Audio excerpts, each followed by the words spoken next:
दोस्तों कानून ने बहू को इतने अधिकार दे दिए हैं दोस्तों कि अब बहू की जगह सास पर अत्याचार हो रहे हैं दोस्तों। और बहुत सारे ऐसे मामलों में देखा जाता है दोस्तों कि सास के साथ आए दिन बहुएं मारपीट करती हैं, कहीं घरेलू हिंसा या फिर कहीं दहेज एक्ट का इस्तेमाल कर उन्हें फंसा दिया जाता है और इस डर से सास खामोश भी रहती है दोस्तों। बहुत सारे मामलों में ऐसा देखा गया है, डेली प्रैक्टिसेस में भी ऐसा देखा जाता है। और ऐसे में हम लोग समझते हैं कि दोस्तों बहू की प्रताड़ना से बचने के लिए सास के पास क्या कानूनी अधिकार है। दोस्तों जय नमस्कार, मैं एडवोकेट आशीष मिश्रा।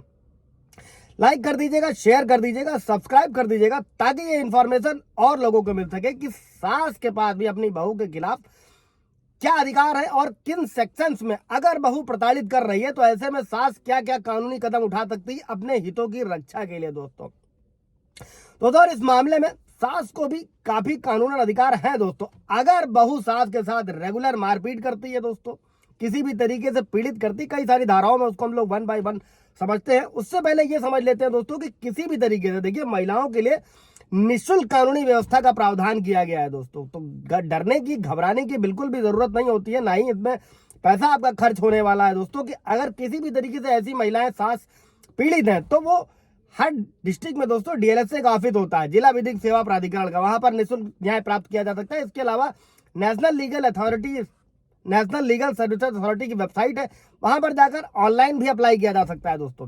अभी बढ़ते हैं दोस्तों कि अगर बहू ने मारपीट करी दोस्तों तो क्या क्या सास के पास अधिकार है दोस्तों। अगर बहू ने मारपीट नहीं करी है दोस्तों, अगर सिर्फ और सिर्फ गाली गलौज करी है दोस्तों, तो ऐसे में बीएनएस के सेक्शन 79 के तहत बहू के खिलाफ कंप्लेन करी जा सकती है दोस्तों। इसी के साथ में अगर बहू रेगुलर मारपीट करती है तो बीएनएस के सेक्शन 115, 116, 117, 118 के साथ थाने में कंप्लेंट करी जा सकती है दोस्तों। अभी धाराओं को 1 बाय 1 स्टेप बाय स्टेप हम लोग समझते हैं कि धाराओं का मतलब क्या है दोस्तों।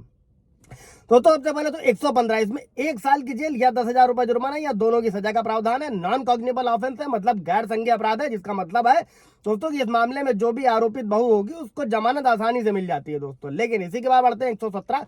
इस धारा का मतलब है कि स्वेच्छा से किसी को चोट पहुंचाना, इसमें 7 साल की सजा और जुर्माने का प्रावधान है। ये सास अपनी बहू के खिलाफ इस्तेमाल कर सकती है अगर ऐसा कुछ हो रहा है। बीएनएस का सेक्शन 118, इसका सबसेक्शन 1 क्या कहता है, जो भी कोई व्यक्ति खुद की इच्छा से जानबूझकर किसी व्यक्ति को खतरनाक हथियार या फिर नुकसान या चोट पहुंचाता है तो ऐसे में अगर वो दोषी पाया जाता है 3 साल की कैद, 20,000 रुपए जुर्माना, ये दोनों से दंडित किया जा सकता है। बीएनएस का सबसेक्शन 2 क्या कहता है, इसके अनुसार अगर कोई व्यक्ति अपनी मर्जी से किसी व्यक्ति को खतरनाक हथियार या साधन का उपयोग कर गंभीर चोट पहुंचाने का अपराध करता है तो पीड़ित व्यक्ति जिसमें जान भी जाने की संभावना थी दोस्तों, ऐसे में क्या होता है, दोषी पाए जाने पर 1 साल से लेकर आजीवन कारावास और जुर्माना या दोनों का प्रावधान किया गया दोस्तों। इस तरीके से दंडित किया जा सकता है अगर ये सब सेक्शन बहू अपने साथ के खिलाफ इस्तेमाल कर सकती है।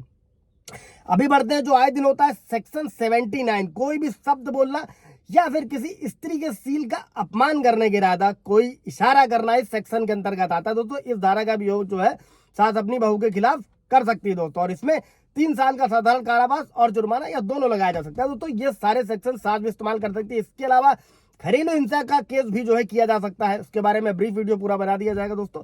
कोई सवाल जवाब होगा पूछेगा। Thank you.